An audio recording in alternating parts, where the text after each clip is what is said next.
And gold buyers, మీ కష్టాల్లో నమ్మకమైన మీ ఆత్మీయ నేస్తం.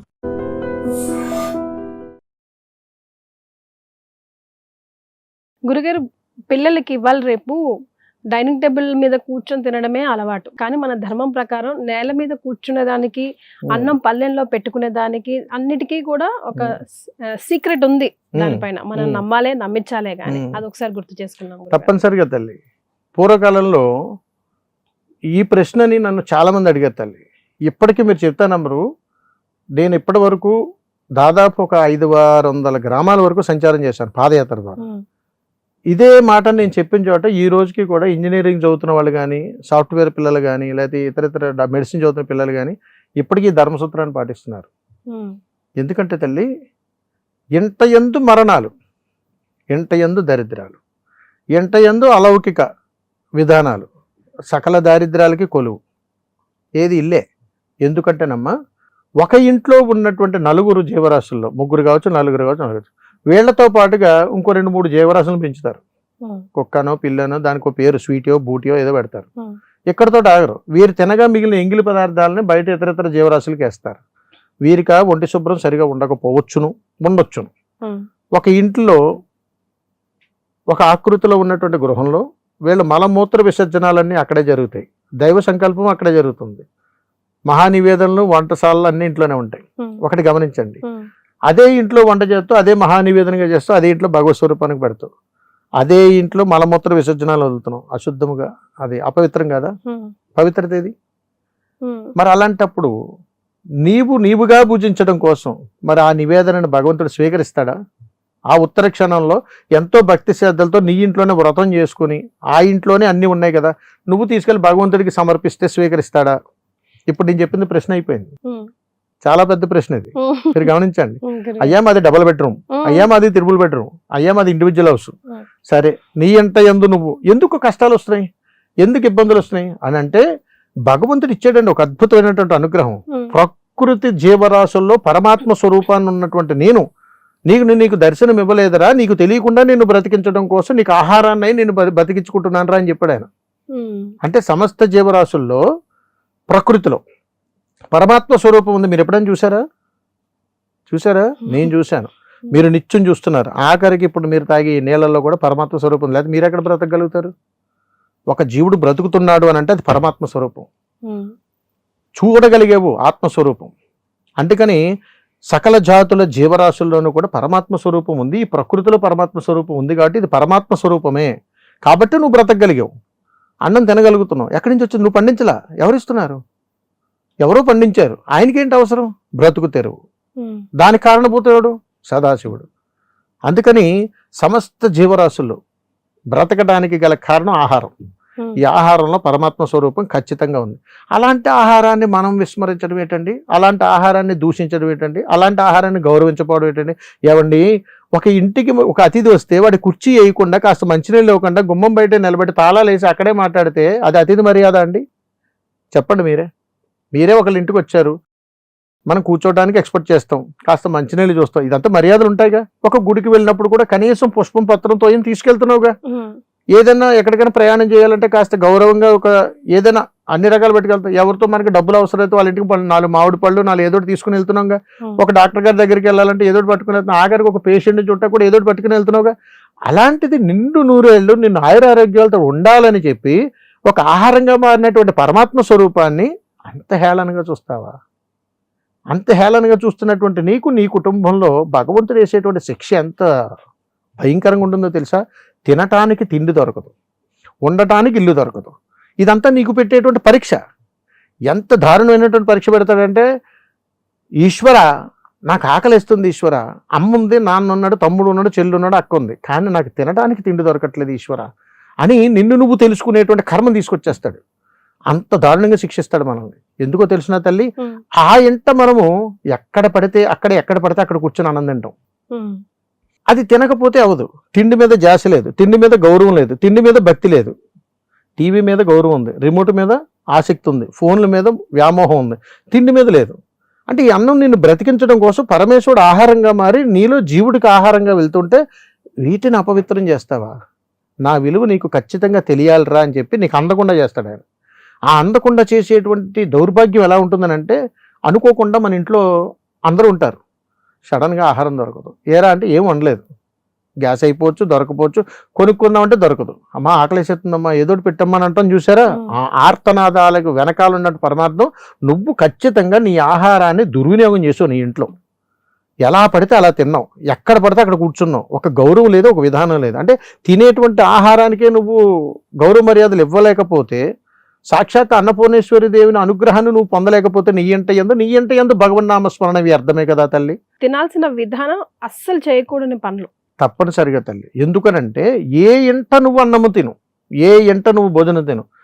వాస్తవిక ధర్మంలో చెప్పాలి అనంటే, ఎప్పుడైనా సరే గృహాల్లో మనం ఆహారాన్ని తినేటప్పుడు అవకాశం ఉన్నంత వరకు ప్రకృతి ధర్మం నుంచి వచ్చినటువంటి పత్రాల్లోనే తినాలి. మనం ఏం చేస్తున్నాం, రకరకాలుగా తింటున్నాం అవకాశాన్ని బట్టి. మళ్ళీ ఏం కొంటామండి, మళ్ళీ ఏం కొనుక్కుంటాం సార్, స్టాండర్డ్గా ఒక ప్లేట్ కొనుక్కుంటే సరిపోతుంది కదా, ఓ స్టీల్ పళ్ళెమో లేదా ఏదో కొనుక్కొని అందులో తింటూ ఉంటాం. కొన్నాళ్ళకి స్టీల్ పళ్ళాలు కూడా పోతాయి, రాగి పళ్ళాలు వస్తాయి, అవి కూడా ఇప్పుడు వెండి పళ్ళాల్లో కూడా తింటున్నారు తల్లి, అది కూడా గొప్పల కోసం. ఆ తర్వాత బంగారు పళ్ళాలు వస్తాయి. వాస్తవిక ధర్మం ఒకప్పుడు ఎలా తినేవారు, కంచి వచ్చేసింది గురుగారు ఇప్పుడు మళ్ళీ లేటెస్ట్. వాస్తవిక ధర్మం ఏంటంటే ప్రకృతిలోంచి వచ్చేటువంటి ధర్మ ప్రకారంగా భూమిలోంచి వచ్చేటువంటి మట్టి నుంచి సిద్ధం చేసినటువంటి ఒక మట్టి పిడత ధర్మము. రెండవది ప్రకృతి ధర్మం నుంచి వచ్చినటువంటి అరిటాకులు, అడ్డాకులు, విస్తర్లు, టేకి ఆకులు, బాదమాకులు, ఇవి సర్వశ్రేష్టము. అంటే ఏ రోగం ఆ ఇంట్లో రావు. ఎందుకంటే ప్రకృతిని మనం గౌరవిస్తూ, ఎప్పుడైతే మనం ప్రకృతిని గౌరవించామో నువ్వు భుజించేటువంటి ఆహారం ప్రసాదం అయిపోయింది కాబట్టి నీకు మంచి జరుగుతుంది. అలా నువ్వు పాటించట్లేదు కాబట్టి కనీసం వారంలో 2 రోజులైనా పాటించినా అనుగ్రహాన్ని పొందుతావు. అది మనం చెయ్యటం లేదు కాబట్టి ఇప్పుడున్నటువంటి ధర్మంలో నీ దేహానికి ఒక దారిద్ర్యం ఆవహిస్తుంటది. ఏమిట్రా అంటే దాని పరమార్థం నీకు తెలియదు కాబట్టి. ఇప్పుడు మీరు గమనించండి, భక్తి శ్రద్ధలతో ఉన్నటువంటి వాడు ఆలోచనలు ఎలా ఉంటాయి.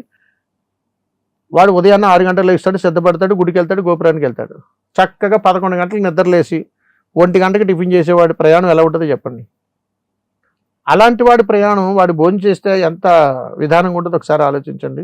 ఎవరిని మనం ఎక్కువగా ఇష్టపడతాం, పద్ధతి. ఆ పద్ధతి అనేటువంటి దాంట్లో ఇక్కడ మనం పాటించవలసినటువంటి స్వధర్మాల్లో కొన్ని ఉన్నాయి తల్లి. ఆ ధర్మాల్లో ఏమిటంటే ఎప్పుడూ ఎన్నడూనూ కూడా భూమికి ఎత్తుగా మనం ఎన్నడూనూ కూర్చుని భోజనం చేయకూడదు.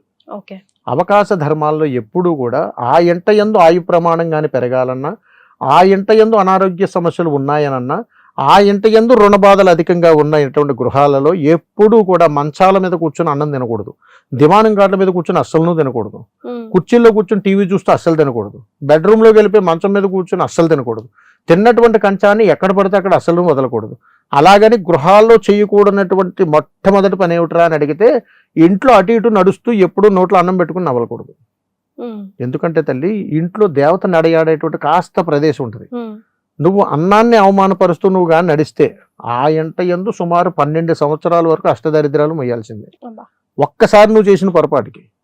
అమ్మా ఎందుకు గురుగారు నిజమేనంటారా, అంత ఇబ్బందులు మనకు తగులుతాయి అంటారా అని మీకు ప్రశ్న రావచ్చు. దీనికి చిన్న సమాధానం. ఉదాహరణకి ఇప్పుడే నా ఇంటికి ఒక అతిథి వచ్చాడు, ఇష్టానుసారంగా తిట్టేశానండి, ఇష్టానుసారంగా మాట్లాడేశాను. మళ్ళా నా మొహం చూస్తాడా, మళ్ళా మన ఇంటికి వస్తాడా, మీరే చెప్పండి. అలా మన బంధువులు ఎంతమందిని పాడు చేసుకున్నాం, ఎందుకంటే వీళ్ళు వింటారు కాబట్టి శత్రువులు పెంచుకున్నాం. మరి ఇది వినదు కాబట్టి మన ఇష్టానుసారంగా ఉంటున్నాం.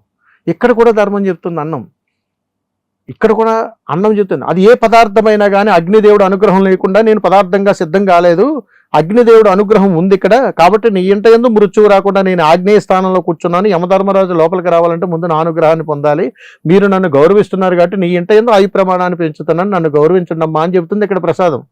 కానీ అది మనం పట్టుకోలేకపోతున్నాం. ఎంత బాధాకరం తల్లి. ఆ ప్రసాదాన్ని తీసుకుని మనం తినేటప్పుడు అడుగుతుంది, అందులో వేసినటువంటి నీళ్లు పంచభూతాల్లో ఒకటైనటువంటి ఈ నీటిని కూడా మీరు గౌరవించట్లేదు. నీ ఇష్టానుసారంగా నీటిని వాడుతున్నావు, ఆ నీటిని పోసి నీకు ఆహారంగా మారాను, దీన్ని నువ్వు గౌరవించకుండా నీ ఇష్టానుసారంగా తింటా ఉంటే నేనేమాత్రం పరిపాటి. నీ ఇంట యందు ఐశ్వర్యాన్ని నేను ఎలాగిస్తాను. అందుకని ఈశాన్య భాగంలో నీరు వేయండి, బోరు వేయండి అని చెప్తుంటారు. ఇంకెక్కడ వేరుగా అయిపోయింది. అక్కడతో కాకుండా ఆహారం అంటే అది బియ్యం కావచ్చు, పప్పు కావచ్చు, ఉప్పు కావచ్చు, ఏదైనా కానీ ఉడకాలిగా, చెయ్యాలిగా. నన్ను ఇంత బాధ పెట్టి అన్ని డిగ్రీల మంటలో నన్ను బాగా ఉడికించి నువ్వు బాగుండాలని చెప్పి నా కర్మను నీకు ఆహారంగా మారుస్తున్నాను, కనీసం నన్ను గౌరవించవు. అది తగలబడుతూ మనల్ని అడుగుతుందండి. మరి అది కూడా మనం పట్టుకోలేకుండా దాన్ని గౌరవించకపోతే 2 సెకండ్లో తీసేసి అలా తినేసి ఇది నాకు నచ్చలేదని ఇసిరి పడేస్తుంటాం. ఒక జీవరాశిని బ్రతికించుకోవడం కోసం పరమాత్ముడు ఎన్ని కష్టాలు పడుతున్నాడో తెలుసా తల్లి. మరి అలాంటప్పుడు అన్నాన్ని ఎలా తినాలమ్మా? పరమ పవిత్రమైనటువంటి భావముతోటి కిందనే కూర్చోవాలి. ఏ ఇల్లైనా, అది అపార్ట్మెంట్ కావచ్చు, డాబా కావచ్చు. పూర్వకాలంలో ఇంటి బయట కూర్చునేవారు తెలుసా మీకు? ఇంట్లో వంట అంతా చేసి ఇంటి ముందు అందరూ కూర్చుని కింద కూర్చుని తినేవారు. వాళ్ళే తల్లి ఈ రోజు 100 ఏళ్ళు 120 ఏళ్ళు బ్రతికారంటే 130 ఏళ్ళు బ్రతికారండి అంటే వాళ్ళే. ఇప్పుడు అలా కాదు, 60 ఏళ్ళు బ్రతికితే గొప్పమ్మ, తినకపోతే చచ్చిపోతాం. అలాంటి పరిస్థితికి వచ్చేసాం. అందుకని ఆహారానికి ఉన్నటువంటి గొప్పతనం అది. అందుకని పరమాత్మ స్వరూపం ఇన్ని ఇబ్బందులు పడుతూ ఎంత తగలబడుతూ మనల్ని బ్రతికించడానికి కోసం అవసరం ఆయనకి ఏంటమ్మా? మరి ఆయన్ని గౌరవించాలి కదా. అందుకని అన్నాన్ని ఆ విధంగా మనం గౌరవించగలిగితే ఆయనంటే ఎందు మోక్షం. And for more videos, Please subscribe to iDream. Please subscribe to iDream. Please subscribe iDream. And please subscribe to iDream. For more videos, subscribe to iDream. please like, share and subscribe to the channel. Congratulations, iDream. Subscribe to iDream. Subscribe to iDream. So subscribe to iDream Media. iDream ki iDream team andarki huge congratulations. Please subscribe iDream Media. Please subscribe to iDream. Subscribe iDream. Please subscribe to iDream. iDream అంటే నా కళల channel subscribe చేసుకున్న నోరు తిరుగుతలేదు. మీరైతే గంట గుర్తు కొట్టండి. For more such videos, please subscribe to iDream. Subscribe to iDream. Please subscribe to iDream. Please subscribe iDream Media. Please do subscribe to iDream. Please subscribe to iDream Media. For best entertainment and information, please subscribe iDream. And don't forget to subscribe to iDream.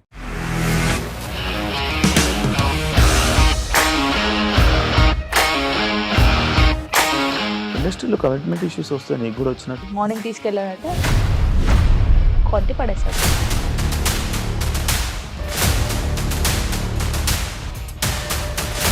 ఒక్కళ్ళు కూడా చూడలేదు ఈ cinema అని చెప్పడానికి కూడా చాలా ధైర్యం కావాలి. అది నిజం కదా, దాంట్లో ధైర్యం ఏంటి? ఇది నెక్స్ట్ డే ప్లేట్ మార్చేస్తే తప్పు కదా. As of now we are comfortable this అని నేను అనుకుంటున్నాను. రష్మిక గారిది మీది ఒకే ఊరు అంట కదా. నీకు కోపం వచ్చిందంటే బాగా తిట్టేత్తరా? తిట్టేద్దామండి. నిజంగా గేమ్ ని ఎలా చేంజ్ చేయగలిగారు? ఏపీఎస్ఎఫ్సి వాళ్ళకి 6 నెలల్లో నేను 6 లక్షలు కట్టా. బిజినెస్ చేయాలనుకుంటే it is as difficult as riding a tiger.